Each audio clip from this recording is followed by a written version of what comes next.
Hello everyone, welcome to Lex Pass. हम अब आज करेंगे ज्यूरिस्प्रूडेंस का last topic which is ownership. तो ओनरशिप क्या होता है? ओनरशिप आया कैसे? मोटा मोटा है, देखिए हुआ क्या था। जो प्रिमिटिव सोसाइटीज थी ना, उस टाइम पे only concept known to human kind was possession. जो भी हमने ओनरशिप से पहले, आप वीडियो देख लेना, यहाँ ऊपर कॉर्नर पे आती है वो वीडियो। तो पोजेशन पोजेशन के बाद कॉन्सेप्ट आया ओनरशिप का। तो ये इवॉल्व कैसे हुआ पोजेशन के बाद? तो हुआ क्या था, the concept of possession gradually developed हुआ out of it due to changes in the economic structure of society. जैसे जैसे सोसाइटी डेवलप हुई ना, वैसे वैसे कॉन्सेप्ट ऑफ ओनरशिप भी आया कि ये तेरा है, ये मेरा है, ये सारी चीजें आनी शुरू हुई। तो जब लोग पहले पेस्टोरल सोसाइटी से एग्रीकल्चरल इकोनॉमी की तरफ जा रहे थे। तो पेस्टोरल सोसाइटी क्या होती है, मतलब कि पर्सनल मैटर्स से, जो एडवाइस ऑन पर्सनल मैटर्स होते हैं ना, उससे एग्रीकल्चरल में जा रहे थे। और जैसे जैसे एग्रीकल्चरल सोसाइटी में जा रहे थे, इकोनॉमी बढ़ रही थी, सोसाइटी बढ़ रही थी, उसी तरीके से एक इंडिविजुअल का राइट टू प्रॉपर्टी का जो कॉन्सेप्ट है वो साइड बाय साइड डेवलप होता जा रहा था। तो यही बेसिस है द कॉन्सेप्ट ऑफ ओनरशिप का इन अ रिलेटिवली डेवलप्ड सोसाइटी। ठीक है। तो ये आप रोमन लॉ में भी देखोगे, ये आप हिंदू लॉ में भी देखोगे, ये आप इंग्लिश लॉ में भी देखोगे। हिंदू लॉ में and as well as Roman law में पोजेशन एंड ओनरशिप दोनों के दोनों रिकॉग्नाइज किए गए हैं। एंड पोजेशन और ओनरशिप दोनों ही हिंदू लॉ में और रोमन लॉ में अलग कॉन्सेप्ट है। ऐसा नहीं कि पोजेशन और ओनरशिप एक ही बात है। रोमन लॉ में दो डिस्टिंक्ट टर्म्स बेसिकली यूज हुए हैं, डोमिनियन और पोजेसियो। तो डोमिनियन यूज किया गया है ओनरशिप के लिए और पोजेसियो यूज किया गया है पोजेशन के लिए। ठीक है। तो डोमिनियन में हो जाता है ऑब्सोल्यूट कंट्रोल। ओके। और पोजेशन में जो पोजेशन है वो इम्प्लाइड भी है और वो फिजिकल कंट्रोल बता रहा है, वो फिजिकल कंट्रोल बता रहा है पोजेसियो। और जो डोमिनियम है वो ऑब्सोल्यूट होता है। तो that is ownership and possessio is possession. ठीक है। अब यही सारी चीजें हैं। और एंशियंट हिंदू लॉ में आप पढ़ोगे प्रिस्क्रिप्शन के बारे में, बेलमेंट के बारे में, सेल विदाउट ओनरशिप के बारे में, ये सारी चीजें डिस्टिंक्शन थी। और ये मोटी मोटी पोजेशन और ओनरशिप पे ही बेस्ड थी। इंग्लिश मीडिएवल टाइम्स में क्या था, एक कॉन्सेप्ट होता था सीजन का। वो मैं आपको यहाँ लिख के बता रही हूँ, फिर डिलीट कर दूंगी। SEISIN। ये इंग्लिश मीडिएवल टाइम में चलता था। इसको कहते थे possession of land by free hold. Free hold अभी भी है ना, जो प्रॉपर्टीज जो लीज पे जाती हैं, पहले की प्रॉपर्टी फ्री होल्ड हुआ करती थी, तो इसको फ्री होल्ड बोलते थे। इसी को राइट टू पोजेशन बोलते थे। इसमें क्या होता था, एक अजीब सा पेक्यूलर फीचर था ऑफ लैंड टेन्योर का, एक फ्यूडल सिस्टम में। इस सिस्टम में land was held in return for service. अगर आपने कोई सर्विस दी है तो लैंड को रख लेते थे। तो ये सीजन है, ये इंग्लैंड के मीडिएवल टाइम्स में चलता था। तो ऐसे ऐसे करके जो कॉन्सेप्ट है ओनरशिप का वो इवॉल्व हुआ। फिर सबकी डेफिनेशंस हैं, ऑस्टिन की अपनी डेफिनेशन है, सैलमन की अपनी डेफिनेशन है। मैंने इन दोनों को ही यहाँ पे मेजरली डाला है, नहीं तो बाकी और भी जूरिस्ट हैं। कीटन की अपनी डेफिनेशंस हैं। कीटन ने भी अच्छी डेफिनेशन दी है। तो ऑस्टिन की डेफिनेशन से हम शुरू करते हैं। What is Austin saying? He is saying ownership is a right availing against whole world. पूरे दुनिया के अगेंस्ट। डोमिनियन आप याद रखना, तो इट्स एन एब्सोल्यूट राइट, इसीलिए ये पूरे अगेंस्ट, पूरे दुनिया के अगेंस्ट है, क्योंकि ये मेरा है। दुनिया में किसी और का इसके ऊपर राज नहीं हो सकता। Nobody else can have hold of ownership if I have the ownership of some property. ठीक है। Whole world, indefinite in point of use user, unrestricted in point of disposition and unlimited in point of duration। तो ये तीन elements हैं। ये तीन elements ये जो डेफिनेशन में दिए हैं ना, ये मैंने देखिए यहाँ पे अलग से लिखा है कि अगर आप ओनरशिप की राइट है आपके पास, तो आप उस, अगर आप एक घर में रह रहे हो तो आप उसके इंडेफिनिट यूजर होगे। आपका जो वहाँ पे पोजेशन है वो अनरिस्ट्रिक्टेड होगा। ऐसा नहीं है कि कुछ टाइम के लिए है या टेम्परेरी है, अनरिस्ट्रिक्टेड है, आप कभी भी जा सकते हैं। वो आपकी चीज है, आपकी प्रॉपर्टी है और अनलिमिटेड ड्यूरेशन है। इंडेफिनिट यूजर, अनरिस्ट्रिक्टेड पोजेशन और अनलिमिटेड ड्यूरेशन। तो ये पोजेशन का ओनरशिप का कॉन्सेप्ट था ऑस्टिन का। ऑस्टिन ने ये भी बोला that ownership is a right which avails against everyone who is subject to the law conferring the right to put thing to the user for indefinite nature. तो ये भी यहीं से निकल के आ रहा है कि हर कोई अवेल कर सकता है subject to the law. Law जो कह रही है, ऐसा नहीं है कि लॉ के अगेंस्ट जाके आप ओनरशिप कर लोगे। जो भी लॉ कर रही है सब्जेक्ट टू द लॉ, आपके पास इंडेफिनिट राइट है। ठीक है।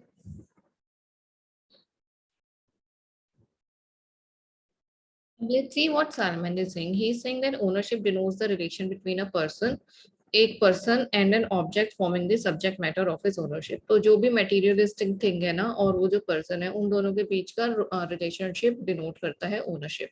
It consist of in a complex of rights. Ownership सिर्फ एक राइट नहीं है, बहुत सारी कॉम्प्लेक्स राइट है, all of which are right in rem, being good against the world and not merely against specific person. तो बेसिकली ओनरशिप वो Salmond ने हर चीज में बोला था, it is right in rem, it is also right in personam, it is right in re एलिएना और रे इन प्रोप्रिया। तो जो हमने पोजेशन में पढ़ा था ना पीछे, तो उन सब का ये मिक्सचर है, उन्होंने ये बोला था। और एज पर सैलवेंट सिर्फ ओनरशिप सिर्फ फिजिकल मीन सिर्फ कॉर्पोरियल नहीं होती है, इनकॉर्पोरियल भी होती है। मतलब कि सिर्फ टेंजिबल नहीं, इंटेंजिबल भी होती है। कॉपीराइट, ट्रेडमार्क्स, उन्होंने ये सारी चीजें ओनरशिप में वो लेकर आए थे। तो अब ये जो सब्जेक्ट मैटर है ओनरशिप का, ये जो उन्होंने इस डेफिनेशन में दिया है ना, forming the subject matter of his ownership, तो ये क्या है? तो ये जो सब्जेक्ट मैटर ऑफ ओनरशिप है, it consists of material objects like land and chattels. लेकिन it is not limited to land and chattel, and it also includes interest in land of others, money due to him.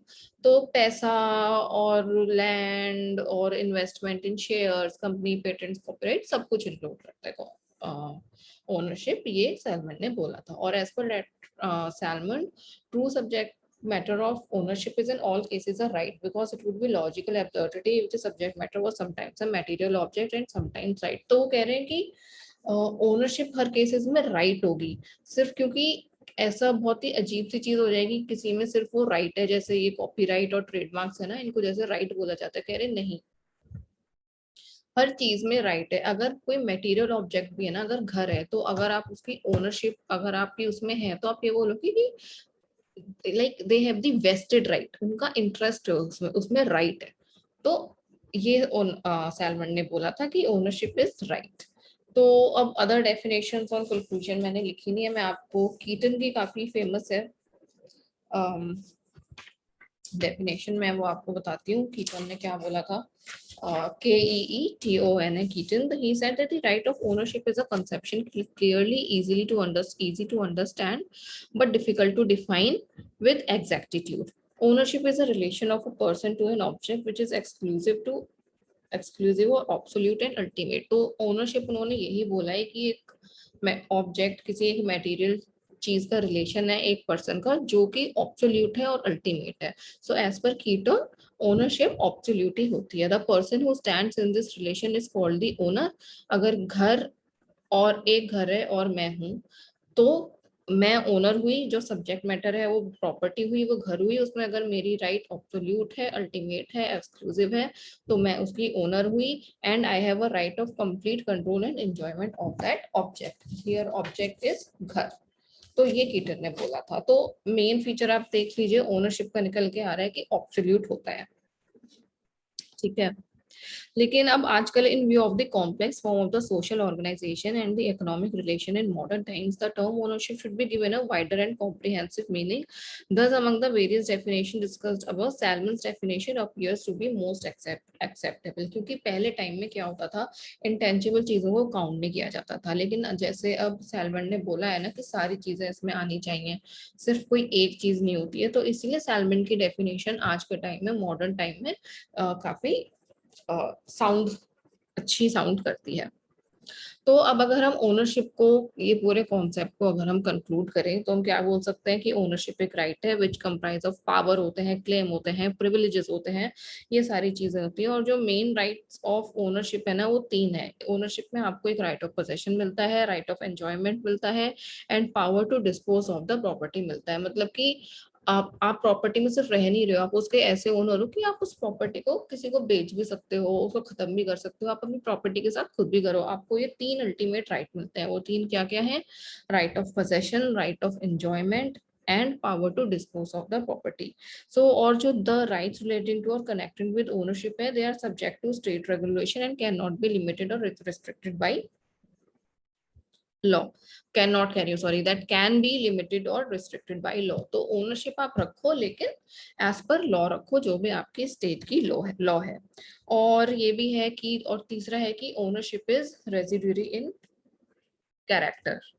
ठीक है, अब इसका क्या मतलब है, मैं आपको लिख के बताती हूँ क्या बोल रही हूँ मैं। रेजिडुअरी कैरेक्टर है इसका, ओनरशिप का। इसका क्या मतलब है, इसका मतलब ये है कि owner is who is entitled to the residue of rights with respect to an object left after the limitation resulting from the voluntary acts of the owner are those imposed by laws or exhaustive। इतना लंबा चौड़ा क्या, मान लीजिए मैंने किसी को, मेरा घर है, मेरे घर पे टेनेंट रह रहे हैं, टेनेंट पोजेशन में है उस टाइम घर के, बहुत अच्छी बात है, वो पोजेशन में रह रहा है तो उसके पास वो ओनर है किस तरीके से, पोजेशन के तौर पे, चाहे, लेकिन मैं उस घर में रह नहीं रही हूँ, वो घर मेरे नाम पे एज पर लॉ, तो इसीलिए उस घर में मेरे रेजिड्यूरी राइट्स फिर भी होंगे।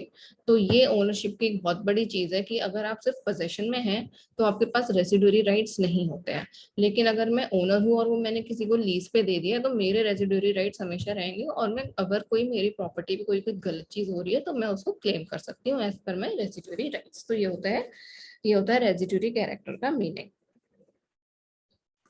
ठीक है, और ओनरशिप का मतलब जैसे हम बार बार बोल रहे हैं ना कि ऑब्सोल्यूट ऑब्सोल्यूट, तो ओनरशिप एक एक प्रैक्टिकली देखें तो डज नॉट इम्प्लाई और इंडिकेट ऑब्सोल्यूट और unlimited right either regarding use, disposal और ड्यूरेशन। क्योंकि जो लॉज के अकॉर्डिंग आप ओनरशिप लेते हो, कई बार कुछ इस टाइप की ओनरशिप होती है कि कुछ टाइम बाद वो गवर्नमेंट के पास चली जाती हैं, जैसे आप बैंक्स को देखो, कुछ बैंक्स स्टेट के पास चले जाते हैं, नेशनलाइज हो जाते हैं, तो ऐसे चीजें चेंज होती रहती हैं। तो इसलिए हम एक तरीके से कह सकते हैं, और कई बार स्टेट हमारी जमीनें खरीद लेती है और हमें उसका पैसा दे देती है, तो इस टाइप की चीजें होती रहती है। तो एक तरीके से हम कह सकते हैं कि ऑब्सोल्यूट कैरेक्टर है बट नहीं भी है। और जो लॉ है does not confer ownership on an unborn child और एन इनसेन पर्सन। तो जो बच्चा अभी वोम में है, जो भी पैदा नहीं हुआ है, उसको ओनरशिप के राइट्स नहीं मिलते हैं। किसी इनसेन पर्सन को ओनरशिप के राइट्स क्यों नहीं मिलते हैं, क्यों नहीं मिलते हैं, because they are incapable of conceiving the nature and consequence of their acts. ठीक है, और सिंपल सी बात है ये। और जो ओनरशिप की राइट है, अगर कोई आदमी मर जाता है तो वो खत्म नहीं होती है, वो ट्रांसफर हो जाती है, आपके हेयर को चली जाएगी। ऐसा नहीं है कि आज मेरे नाम पे कोई घर है और अगर मैं मर गई तो कुछ हुआ ही नहीं उस घर का, उस घर का क्या हुआ, मेरे साथ वो घर तो नहीं मर जाएगा ना, जो मेरे हायर होंगे, अगर मेरी बेटी होगी, बेटी नहीं तो बहन होगी, उनको वो चला जाएगा। ठीक है, और जो ओनरशिप ऑफ राइट है और इनकॉर्पोरियल ओनरशिप है describe the ड्यूरल relation between a person है इन दिस। तो ये हमने बता ही दिए कि रिलेशन है। तो ये सारी आपकी प्रॉपर्टीज और कैरेक्टरिस्टिक्स हो गई ओनरशिप की। और ओनरशिप में एक और बात है, ये आपकी मैं बता दूं कि दो it must also be stated that material objects form the subject matter of ownership। Generally material objects ही होते हैं, लेकिन कुछ एक्सेप्शंस हैं इसमें। जनरल ऑब्जेक्शन ऑब्जर्वेशन अगर आप देखें तो आप इंस्टेंस देख लीजिए, जैसे वाइल्ड एनिमल्स हैं जो जंगल में रह रहे हैं, आप उनको ओन नहीं कर सकते हो, वो हमेशा गवर्नमेंट की प्रॉपर्टी होती है। वाइल्ड एलिफेंट्स, ठीक है, वाइल्ड एलिफेंट्स कह रही हूँ, वाइल्ड एनिमल्स।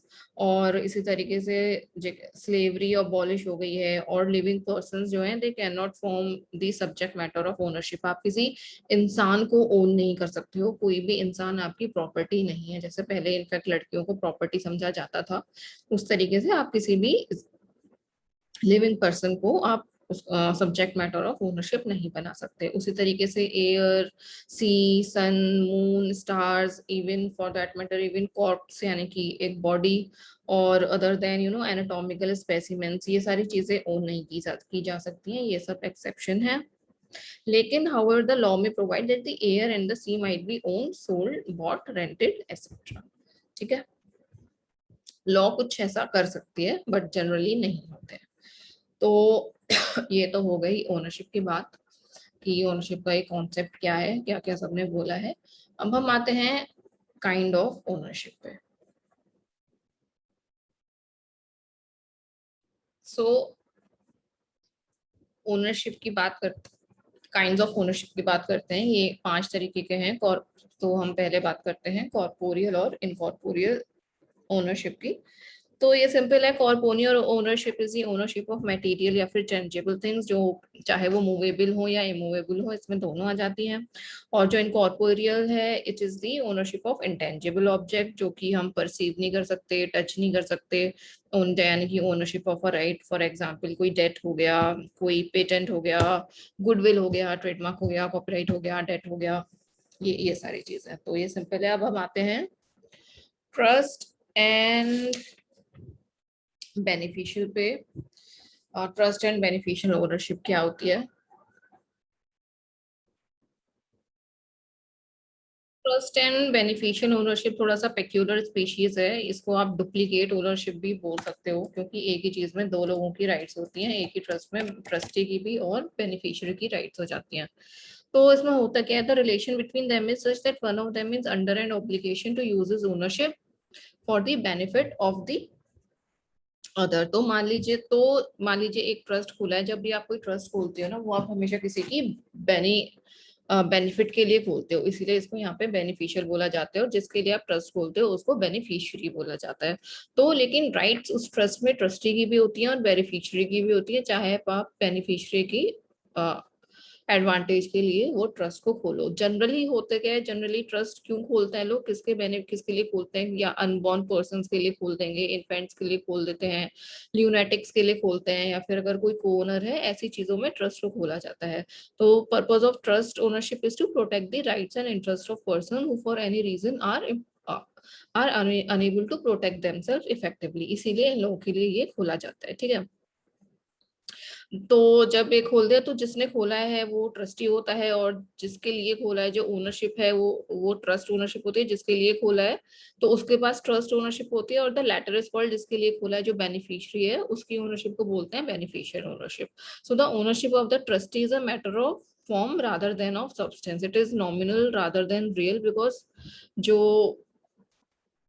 ट्रस्टी की ओनरशिप है ना, he is deprived of any right to the beneficial enjoyment of the trust property. तो क्योंकि खोला तो उसने बेनिफिशियरी के लिए ही है ना, तो इस टाइप से इसमें डुप्लीकेसी रहती है। ठीक है, और इसको, हाँ ये अब इसमें, हाँ अब हम आते हैं लीगल एंड इक्विटेबल ओनरशिप पे। तो देखिए लीगल ओनरशिप तो मतलब जो लॉस है, और जो आजकल इसका कुछ ज्यादा रह नहीं गया, ये जो इक्विटेबल ओनरशिप की यहाँ पे बात हो रही है, ये एक्चुअली जो लॉ ऑफ इक्विटी यूके में हुआ करती थी उसकी बात हो रही है। इसको एक बार देख लेते हैं। तो होता क्या है, sometimes one person may be the legal owner and another the equitable owner of the same thing, और at the right the same thing. Legal owner भी आ सकता है और इक्विटी का भी ओनर आ सकता है। तो legal ownership is that which has its origin in the rules of common law. तो लीगल ओनरशिप में तो आपके कॉमन लॉ के रूल्स चलेंगे। ठीक है, और जो इक्विटेबल ओनरशिप है ना, वो आपकी प्रोसीड करती है रूल ऑफ इक्विटी से, यानी कि रूल ऑफ इक्विलिटी, फेयरनेस और नेचुरल जस्टिस, इन सारी चीजों से, मॉरल्स, ये इक्विटेबल है। तो ये दो तरीके की ओनरशिप हो गई है।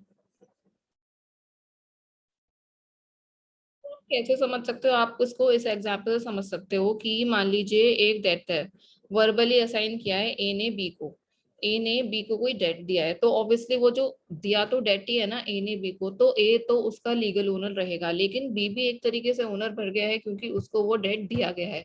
अगर बी के पास से वो डेट चोरी हो गया है, कुछ हो गया, तो बी लायबिल होगा। तो बी इसमें इक्विटेबल इक्विटी का ओनर है, लीगल ओनर नहीं है। तो ये होता है लीगल ओनर और इक्विटेबल ओनर। तो ये इलस्ट्रेशन शो क्या कर रहा है कि डिस्टिंक्शन बिटवीन जो है ना लीगल और इक्विटेबल ओनरशिप, वो दोनों डिफरेंट हैं। तो ये डिफरेंस है, और in this case right of both A and B are right, दोनों के लीगल राइट्स हैं, लेकिन जो ओनरशिप है ना ए की, वो लीगल है, लेकिन और जो ओनरशिप है वो बी की, वो इक्विटेबल है। अब हम आते हैं सोल एंड को ओनरशिप पे। तो जैसा आपको नाम ही बता रहा है कि सोल में एक बंदा है, को ओनरशिप में एक से ज्यादा लोग हैं। तो जनरल प्रिंसिपल ऑफ ओनरशिप ये है कि that it should vest in one person only. ठीक है, यानी कि सोल ओनरशिप। लेकिन समटाइम्स क्या होता है, इट इज डुप्लीकेट, और in other words two or more persons have the right of ownership of the same property vested in them at the same time, जिसको को ओनरशिप बोल सकते हैं। तो आप को ओनरशिप के एग्जांपल्स क्या हो सकते हैं, पार्टनरशिप हो सकता है, ठीक है। पार्टनरशिप हो सकता है, को-ओनर्स किस में हो सकते हैं, टेनेंसी में भी हो सकते हैं। जैसे आजकल 3-4 लोग एक घर लेकर रह लेते हैं। और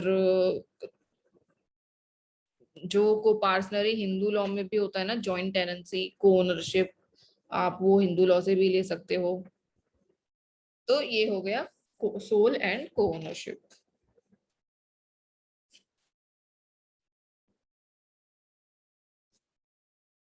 ये जो ओनरशिप है, को ओनरशिप है, कॉमन ओनरशिप है, अब अगर इसमें किसी की डेथ हो जाती है तो प्रॉपर्टी कहाँ जाएगी, कौन लीगल हायर्स होंगे, सक्सेशन कैसे होगा, ये सब फिर आप पर्सनल लॉज में पढ़ते हो। हम आते हैं लास्ट पे, vested and contingent ownership. Contingent का मतलब होता है, कंटिंजेंसी का मतलब होता है ऑन सम कंडीशन। तो नाम ही बता रहा है, वेस्टेड ओनरशिप ऑब्सोल्यूट होती है, कंटिंजेंट ओनरशिप कंडीशनल होती है। और vested interest is an existing and immediate right होता है। Vested even though it is, चाहे पोस्टपोन हो जाए उसकी एंजॉयमेंट की कुछ टाइम बाद मिले, लेकिन वो आप वो ऑब्सोल्यूट होती है, ठीक है। और जो वेस्टेड है वो ट्रांसफरेबल भी होती है, हेरिटेबल भी होती है। जहाँ पे कि जो कंटिंजेंट इंटरेस्ट है is not a present right, since वो, क्योंकि वो एक कंडीशन पे डिपेंडेंट होती है, और अगर वो कंडीशन फुलफिल नहीं हो रही है तो उसमें क्या होता है कि इंटरेस्ट जो है उस प्रॉपर्टी में वो नल एंड वॉइड हो जाएगा उस इंसान का, ठीक है। और ये ना ट्रांसफरेबल होती है ना इनहेरिटेबल होती है।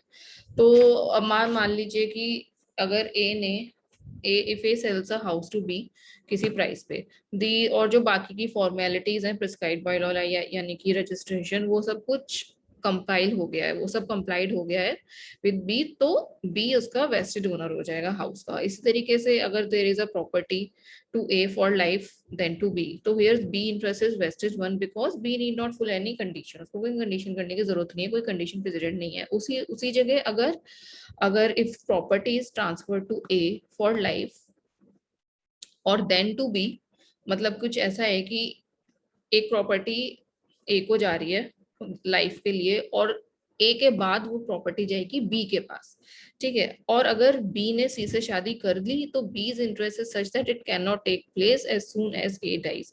तो क्योंकि यहाँ पे कंडीशन आ गई है which B is to fulfil, that is कि अगर वो बी सी से शादी करेगा तभी उसको प्रॉपर्टी मिलेगी, वरना नहीं मिलेगी। तो वो किसी कंडीशन पे डिपेंडेंट है। तो ये होता है वेस्टेड और कंटिंजेंट इंटरेस्ट।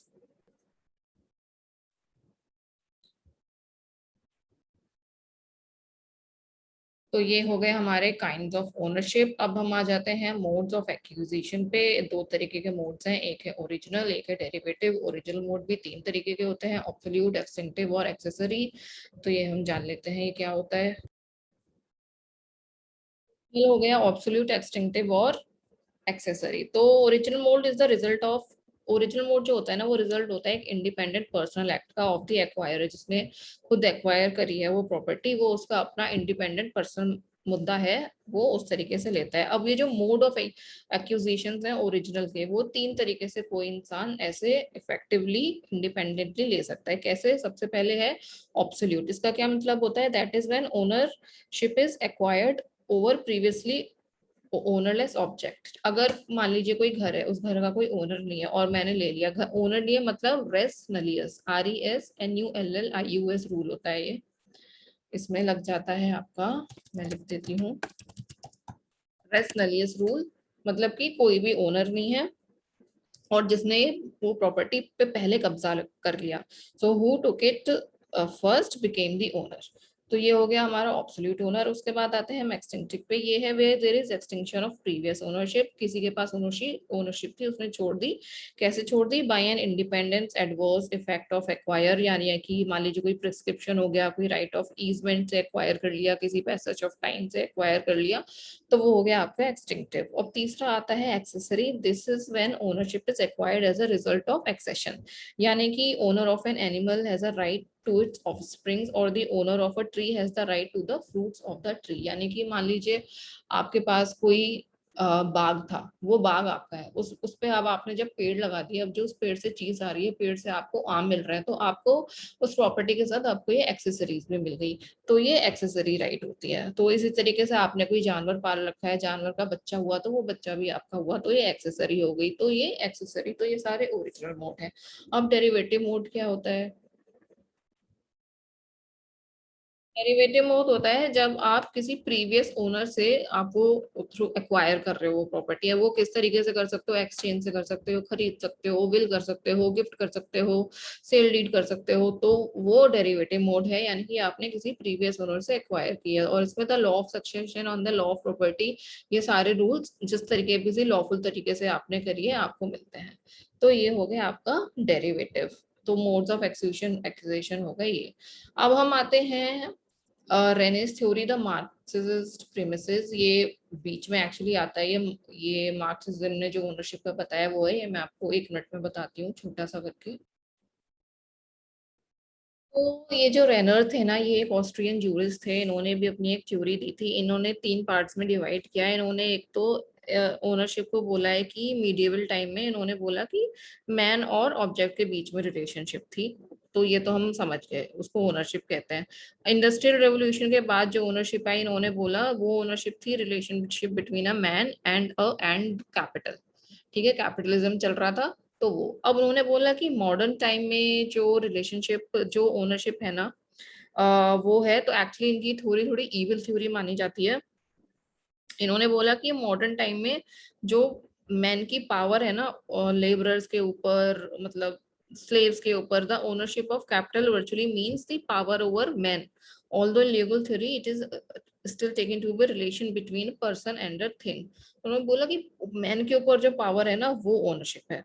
तो इन्होंने बोला कि देयरफॉर ये बोलते हैं कि ownership in modern time should be treated as a branch of public law, वो एक पब्लिक लॉ का ब्रांच बना दो उसे, और जो स्टेट है ओनरशिप में इंटरफेयर करनी चाहिए। तो ये उनका मार्क्सिस्ट पॉइंट ऑफ व्यू था, जो कि मुझे नहीं लगता कि काफी सही है, तो बट ये उनकी थ्योरी थी, और वो एक ऑस्ट्रियन जूरिस्ट थे। तो अब हम बिल्कुल एंड पे आ गए हैं। तो पोजेशन का मैं एक छोटा सा आपको बस पोजेशन ओनरशिप का डिफरेंस बता देती हूँ। Possession is a relation of a person to an object which law recognises as possession. It has been treated as an external evidence of ownership. ठीक है, ओनरशिप में आपको पूरा राइट मिल जाता है, पोजेशन में अगर आप पोजेशन में आ गए, पोजेशन आप एक मूड बोल सकते हो ओनरशिप का। ठीक है, अदरवाइज अगर आपको ओनरशिप एक प्रॉपर ओनरशिप चाहिए विद इन दी लॉज, तो वो ओनरशिप ये टर्म ओनरशिप है, और सिर्फ पोजेशन है, सिर्फ अगर आपने किसी और की प्रॉपर्टी पे आप सिर्फ ऐसे बैठ गए हो पोजेशन लेके, तो वो आपका पूरा पोजेशन नहीं है, आपको अपनी ओनरशिप ऑब्सोल्यूट राइट के लिए आपको ओनरशिप प्रूव करनी पड़ेगी। तो इसीलिए जनरली ओनरशिप जो है ऑब्सोल्यूट बोलते हैं, परपेचुअल होती है, नॉट एग्जैक्टली परपेचुअल, बट हाँ आप इसको विदाउट इंटरफेयर करके, किसी बाहर के इंटरफेरेंस के बिना पूरा एंजॉय करते हो पोजेशन में, वो सारी चीज नहीं होती है। तो ये हो गया हमारा काइंड ऑफ ओनरशिप, ये हो गया हमारा जूरिस्प्रूडेंस कंप्लीट एक्चुअली। तो जूरिस्प्रूडेंस के बाद आए, अगर आपको ये मेरा एक्चुअली फर्स्ट लेक्चर है, मेरा फर्स्ट कोर्स है जूरिस्प्रूडेंस पे, लॉ के सब्जेक्ट्स में, अगर आपको अच्छा लगा तो प्लीज मेरा ये पूरा चैनल सब्सक्राइब करिए, और उसके बाद अब मैं दूसरा कोर्स स्टार्ट करूंगी फिर, and I will meet you soon. Okay, see you, and please, if you like, please like the video, comment, and subscribe the channel. Thank you so much. Bye.